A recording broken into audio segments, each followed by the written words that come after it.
আসসালামু আলাইকুম। আমি সেই ছোট ইউটিউবার, অনেকদিন পর আসলাম ব্লগ ভিডিও নিয়ে। তো যেদিনেই ব্লগ ভিডিও করলাম সেদিনে একটা দুর্ঘটনা ঘটে গেল আমার চোখের সামনে। এটা বাঁকুড়ার থেকে বিষ্ণুপুর যে রোডটি আছে সেই রোডে ঘলড্যাং পার করে এবং কালিসেন ঢোকার আগে দুর্ঘটনাটি হয়। বৈকাল 3টার সময় এই লরিটি পাল্টি হয়ে যায়, নিয়ন্ত্রণ হারিয়ে পাল্টি হয়ে যায়।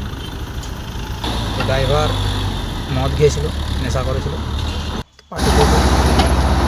তারপর গাড়িটা হচ্ছে আমাদের বিষ্ণুপুর এলাকার গাড়ি, বাঁকাদার সামনে গাড়িটা।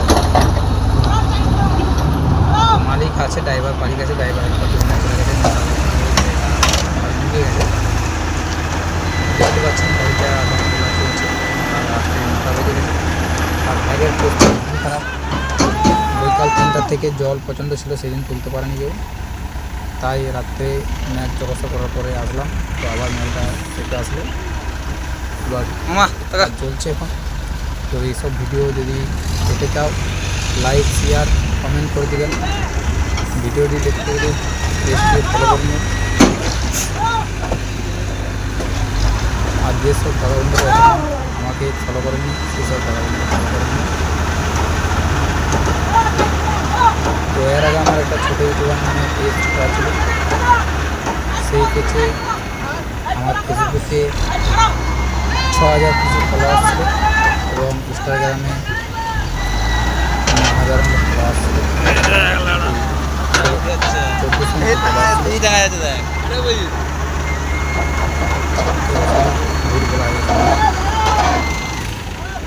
আমার ওটাতে প্রায় 1400 ফলোয়ার ছিল। সে আইডিটা আমার কেউ নিয়ে নিয়েছে। তো যাই হোক, মানুষের কখনো দূর করে ছাড়িয়ে কেউ কিছু করতে পারে না, আর পারবেন যদিও পারে, হয়তো 5 বছর চালাবে, সে 10 বছর চালাবে, তারপর সে মানুষের কথায় যখন 5টা মানুষ জেনে মানুষটা নিচে পড়ে গেছে। এইভাবে পেছনে যে মানুষের কিছু হবে না। তো আমাদের সাথে গল্প করতে করতেই দেখুন গাড়িটা প্রায় খাল থেকে খাল, এটা প্রায় রাস্তার থেকে 12 ফুটের মতো খালে গাড়ি ঢুকে গেছিলো। আর মাল বোঝাই ছিল, ফরেস্ট ডিপার্টমেন্টের কাঠ ছিল এটা জ্বালানো।